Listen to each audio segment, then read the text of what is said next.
La première fois qu'on a rencontré Pasteur Claude, on a mangé avec, on a eu une longue discussion à propos de l'œuvre de Dieu puis du ministère.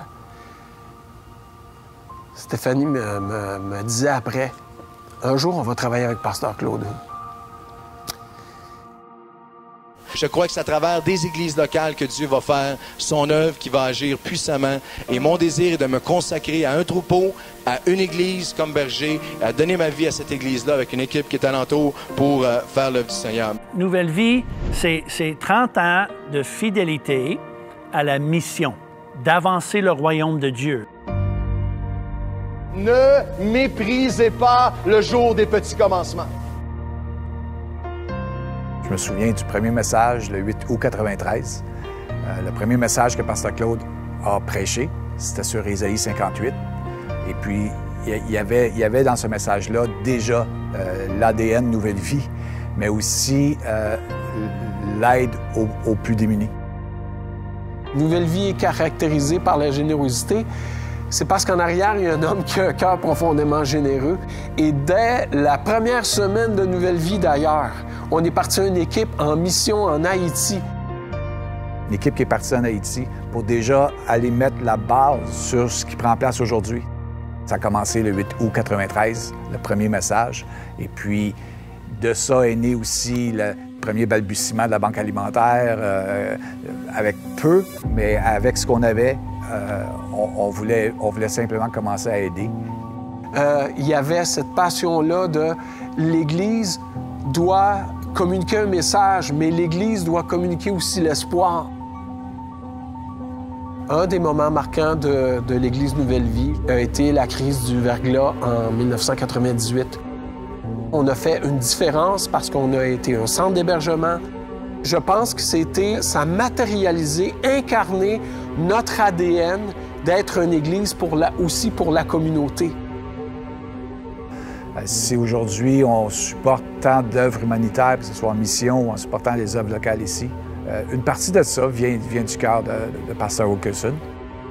Un autre moment marquant de l'Église Nouvelle Vie, avec vraiment le concours du pasteur David Wilkerson avec sa fondation World Challenge. Évidemment, c'est lorsqu'on a réalisé la construction du bâtiment ici à Longueuil. Il y a eu un miracle qui s'est passé. Et tout ça découle du verglas. Depuis le début, on a toujours eu la conviction qu'il faut non seulement prier, mais il faut aussi équiper, former. C'est pour ça qu'on est allé chercher, on a fondé l'ETF, l'Institut de théologie pour la francophonie, en 2005. On est allé chercher aussi une accréditation au niveau universitaire en partenariat avec l'Université Laval. Non seulement que j'aime mon frère Claude, mais je l'admire aussi. Et je rends grâce au Seigneur pour lui parce que 30 ans de ministère fructueux, fidèle, dans la même Église, c'est quelque chose. Pasteur Claude a démontré une constance depuis 30 ans. 30 ans à, semaine après semaine, année après année, à penser à qu'est-ce qu'on doit communiquer à l'Église. C'est quoi la parole de Dieu pour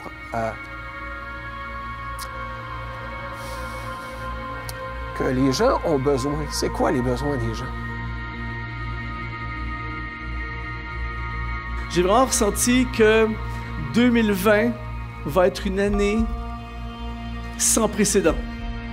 Quand nous avons rentré dans la pandémie, évidemment, la pandémie est un moment de crise, mais par la grâce de Dieu et le travail de l'équipe, l'Église n'a pas été détruite par la pandémie, mais l'Église a fleuri pendant la pandémie. Nos réunions en ligne depuis maintenant 3 ans et plus, les messages qui vont partout. Et il n'y a pas une semaine qu'on ne reçoit pas des témoignages de gens partout sur la planète. Nous avons passé d'une église à une autre église hispanophone à maintenant 8 sites. Aujourd'hui, on parle de NV Worship avec l'influence que ça a partout en francophonie. Ça part d'un cœur, ça part d'un désir justement d'aller toujours plus loin. Bien, pour moi, Nouvelle Vie, c'est 30 ans de passion. C'est 30 ans de générosité. 30 ans aussi de prédication, 30 ans d'enseignement. C'est 30 ans de créativité, 30 ans d'une armée de bénévoles qui se donnent pour la cause de faire avancer l'Église. Pour moi, personnellement, c'est 30 ans de privilège.